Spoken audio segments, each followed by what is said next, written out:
మొరపెడుతుందేమి. ఈమెను బట్టి మనం నేర్చుకోవాల్సిన అంశం ఏంటంటే ప్రార్థించటం, మొరపెట్టడం.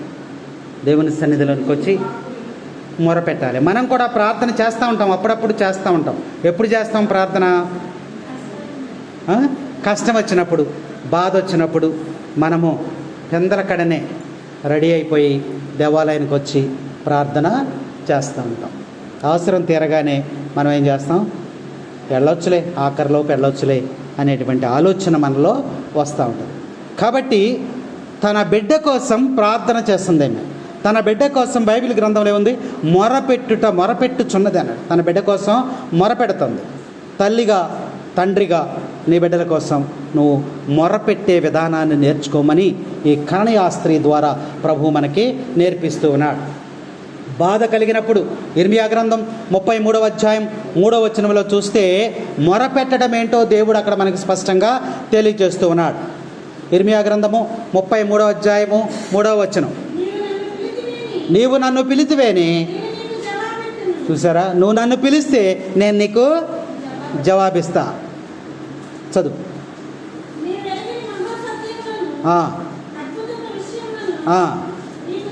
నీకు నేను తెలియజేస్తాను. నన్ను పిలిస్తే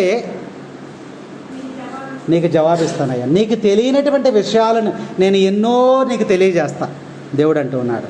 కాబట్టి బాధ కలిగినప్పుడు నిరాశ నిస్పృహల మధ్య ప్రార్థన చేసి చేసి చేసి అలసిపోయి, ఉపవాసం ఉండి ప్రార్థన చేసి అలసిపోయిన తర్వాత, శరీరము బలహీనమైపోయిన తర్వాత ఆ శరీరము నుండి, నోటి నుండి వచ్చేటువంటి మూలుగులు ఉంటాయే, మూలుగులు అంటే తినే కదమ్మో, మూలుగుతారు.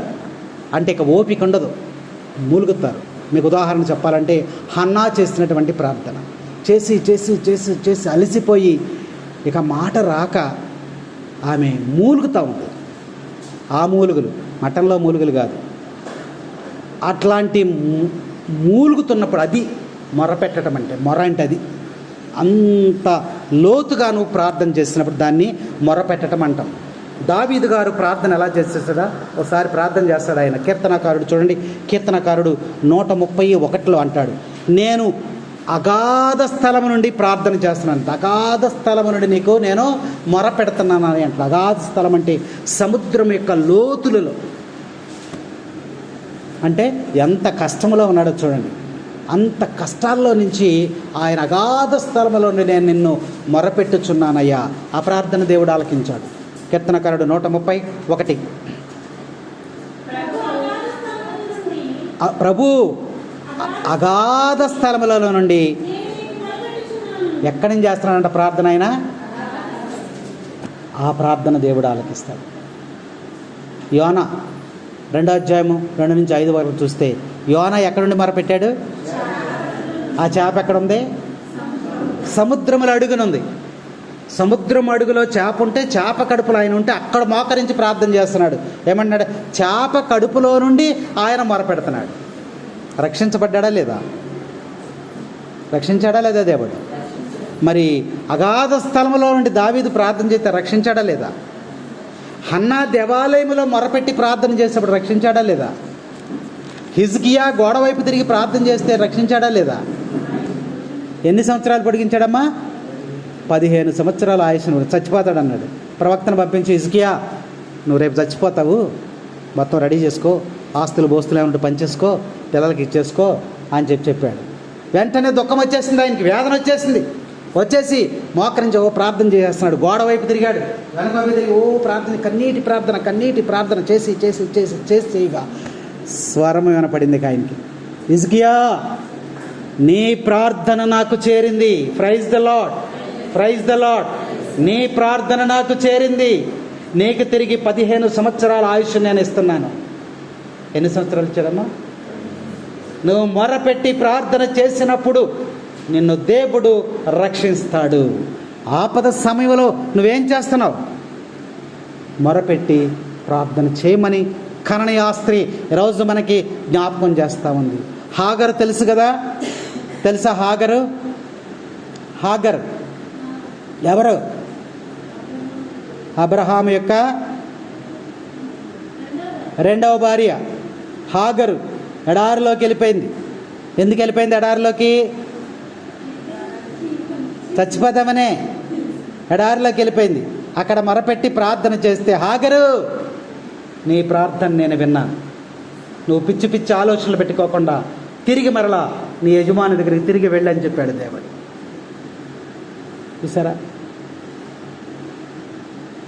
హాగరు యొక్క కొడుకున్నాడు, చిన్న కొడుకు. వాడి పేరేంటి? ఇష్మాయేల్. చిన్న బాలుడు. ఆ ఎడారిలో ఉన్నప్పుడు వాడికి దప్పిక, దాహమేసి చనిపోయేటటువంటి పరిస్థితిలో ఆ చిన్న పిల్లవాడు దేవాని ప్రార్థన చేశాడు. చిన్న పిల్లవాడు. ఆ చిన్న పిల్లవాని యొక్క ప్రార్థన కూడా దేవుడు ఆలకించాడు. Praise the lord. మనకు చూసే మత్తయి శుభార్త 9వ అధ్యాయం 27వ వచనంలో గురుడివాడు ప్రార్థన చేశాడు. వినండి, గురుడివాడు ప్రార్థన చేశాడు. దావీదు కుమారా నన్ను కనుకరించని మొరపెట్టాడు. కనికరించాడా లేదా? కనికరించాడా లేదా? కనికరించాడు. కాబట్టి కీర్తనకారుడు 50 అధ్యాయం 15వ వచనం, మీ ఆపదలలో మీరు నాకు మొర పెట్టుకొని ఎడల నేను మీ ఇక్కట్లను తొలగించదను. దేవుడు స్పష్టంగా చెప్పాడు. మీరు ఆపద సమయములలో మీరు నాకు మొరపెట్టిన ఎడల మీ బాధలను, మీ కష్టాలను, మీ ఇక్కట్లను నేను తొలగించదనని స్పష్టంగా ఆయన తెలియజేది. ఈ విషయాలన్నీ తెలుసుకున్నటువంటి అన్య మతస్థురాలైనటువంటి కననీయ ఆ స్త్రీ గబగబా ఎక్కడికి పరిగెత్తుకొచ్చిందమ్మా? యేసు ప్రభు దగ్గరికి పరిగెత్తుకొచ్చింది. Praise the Lord, praise the Lord, praise the Lord, praise the Lord. ఎన్ని విషయాలు తెలుసుకుందమ్మా ప్రభు గురించి. నువ్వెప్పుడైనా ప్రభు గురించి తెలుసుకున్నావా? ఒక్క విషయంలో నువ్వు ప్రభు గురించి తెలుసుకున్నావా? ఇన్ని విషయాలు తెలుసుకుంది తన కుమార్తెను విడుదల కలగజేసుకోవటానికి. ప్రభు గురించి వాళ్ళని అడిగింది, ఇశ్రాయేలు ప్రజలను అడిగింది, యూదులను అడిగింది. అడిగి, అయ్యా నీ దేవుడు ఏం చేస్తాడు, నీ దేవుడు ఎలాంటి వాడు అనేది తెలుసుకుందాం. తెలుసుకొని అన్యమతస్థురాలైనటువంటి స్త్రీ తెలుసుకుని ప్రభు దగ్గరికి వచ్చి తన బిడ్డకు స్వస్థత పొందడానికి ప్రయత్నం ఎలా చేస్తూ ఉందో చూడండి. ఈ విషయాలన్నీ తెలుసుకున్నటువంటి ఆ కననీయ స్త్రీ ప్రభువుని ఎక్కడ పట్టుకోవాలా? ఇన్ని అద్భుతాలు చేసినటువంటి ఆయన్ని నేను ఎక్కడ పట్టుకోవాలి? వారి దేశానికి వెళ్ళాలా? యేసు ప్రభు ఉండే ప్రాంతానికి వెళ్ళాలా?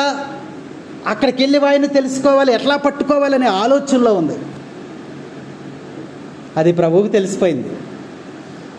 ఆయనే బయలుదేరి వాళ్ళ ఊరు వచ్చేసాడు. ఆమె కననీయ స్త్రీ ఊరు వచ్చేసాడు ఆయన. Praise the Lord, praise the Lord. నువ్వు కూడా ఆశపడి ఉండమ్మా. ఆశపడి ఉంటే నీ దగ్గరికి ప్రభు వస్తాడు. అందుకని ఆయన అంటున్నాడు, నీకు ఆపద సమయములలో నీవు నాకు మొర్రపెట్టిన ఎడల నీ ఇబ్బందులన్నీ నేను తొలగిస్తానని